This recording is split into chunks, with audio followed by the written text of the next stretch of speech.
Wir verlassen den Hafen von Santa Cruz de Tenerife im Licht der untergehenden Abendsonne und steuern nunmehr die westlich gelegene Nachbarinsel La Palma an, die sich bequem innerhalb einer einzigen nächtlichen Überfahrt erreichen lässt.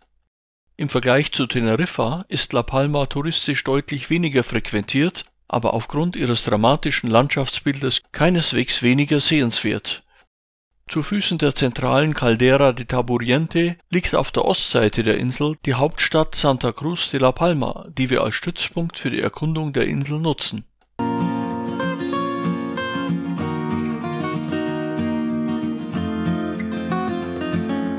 Nachdem wir die schöne Uferpromenade und die sehenswerten kanarischen Häuser mit ihren kunstvoll verzierten Holzbalkonen ausgiebig bewundert haben, machen wir uns per Mietwagen auf den Weg, um das Inselinnere zu erkunden. Zunächst erklimmen wir die steil ansteigenden Hänge der Ostseite und durchqueren den zentralen Höhenrücken Cumbre Nueva in einem Tunnel. Erstes Besichtigungsziel ist der Rand des Taburiente-Kraters, den wir auf einer Wanderung näher kennenlernen wollen.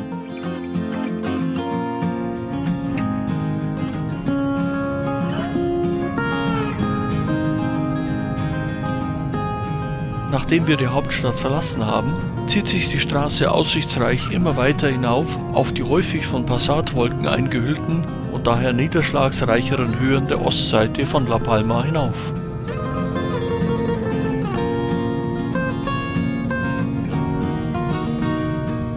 Ein Straßentunnel erleichtert schließlich die Durchquerung des zentralen Höhenrückens Cumbre Nueva, welcher zudem als eindrucksvolle Wetterscheide fungiert, da sich die von der Ostseite aufsteigenden Passatwolken im Westen rasch auflösen.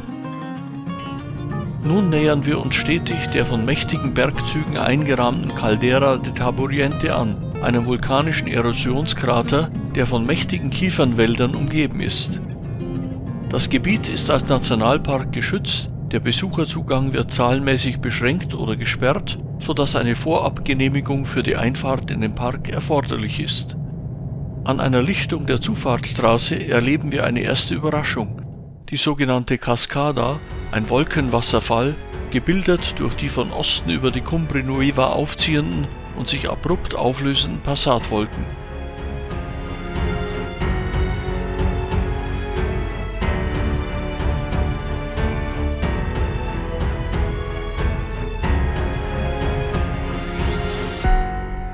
Danach erreichen wir rasch das Straßenende mit einem kleinen Parkplatz, von wo aus sich die Möglichkeit einer eindrucksvollen Wanderung entlang des Kraterrands ergibt.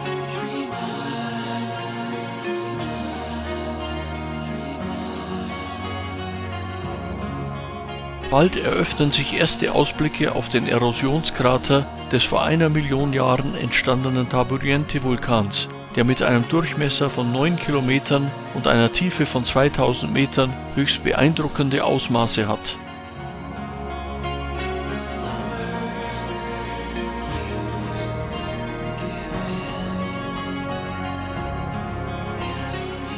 Die großen Zapfen stammen von den mächtigen kanarischen Kiefern, welche die Kraterwände säumen.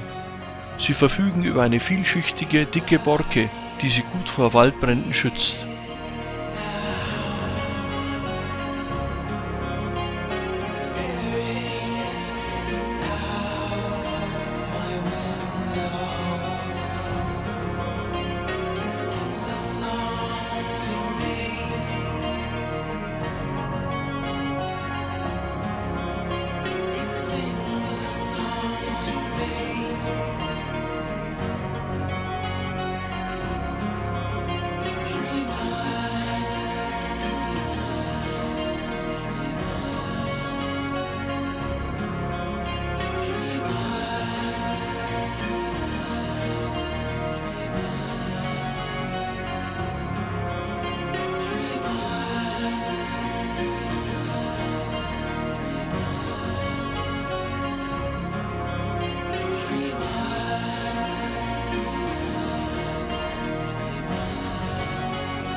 Nach der fantastischen Wanderung geht es entlang der Cumbre Nueva wieder talwärts, wobei sich zunächst ein Stopp an der Wallfahrtskirche Ermita de la Virgen del Pino empfiehlt. Ebenso lohnend ist ein kurzer Halt in dem malerischen Ort El Paso, bevor die Fahrt weiter hinab in Richtung Westküste führt. In Puerto de Tazacorte erreicht man den nach Westen hin offenen Kraterboden, bevor der Aussichtspunkt El Time auf der Gegenseite zu einem lohnenden Stopp einlädt.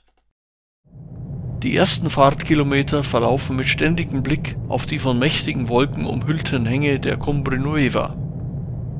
Die Wallfahrtskirche Virgen del Pino wurde nach einer neben ihr befindlichen, über 600 Jahre alten Kiefer benannt.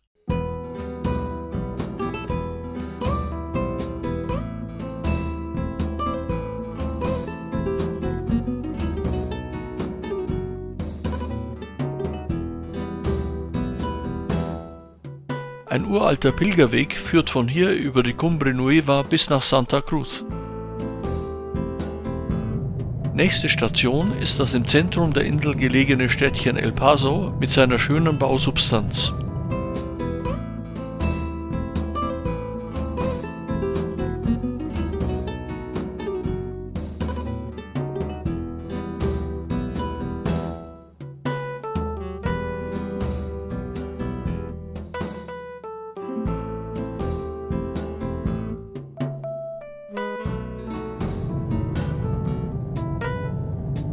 Danach geht es immer weiter talwärts und bald erreichen wir in Puerto de Tazacorte kurzzeitig das Meeresniveau.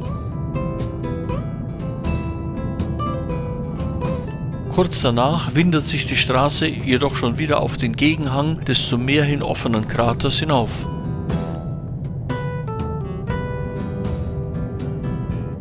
Vom fast 600 Meter hoch gelegenen Mirador del Time eröffnet sich eine beeindruckende Aussicht auf die Tallagen und den zentralen Höhenrücken.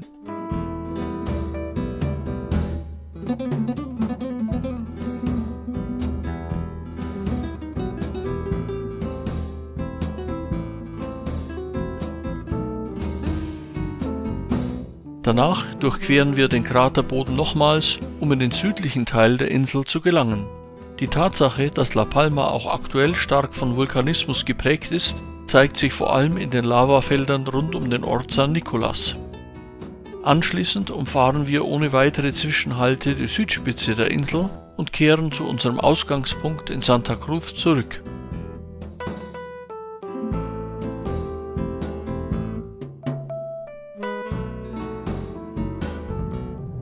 Nachdem wir die Fahrt durch die Kraterschlucht nochmals ausgiebig genossen haben, betrachten wir mit Interesse die Lavaablagerungen am Straßenrand, die der im Süden gelegene aktive Vulkan San Juan hinterlassen hat.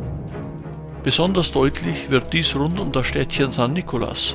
Im Jahr 1949 flossen aus 3 Eruptionsspalten breite Lavaströme talwärts, ließen den Ort aber zum Glück nahezu unversehrt.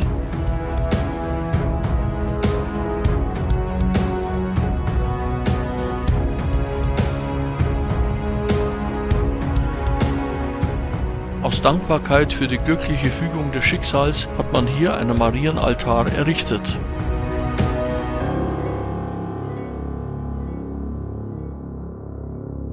Da die Zeit inzwischen schon gut fortgeschritten ist, umrunden wir zügig die Südspitze der Insel und erreichen bald die Ostküste.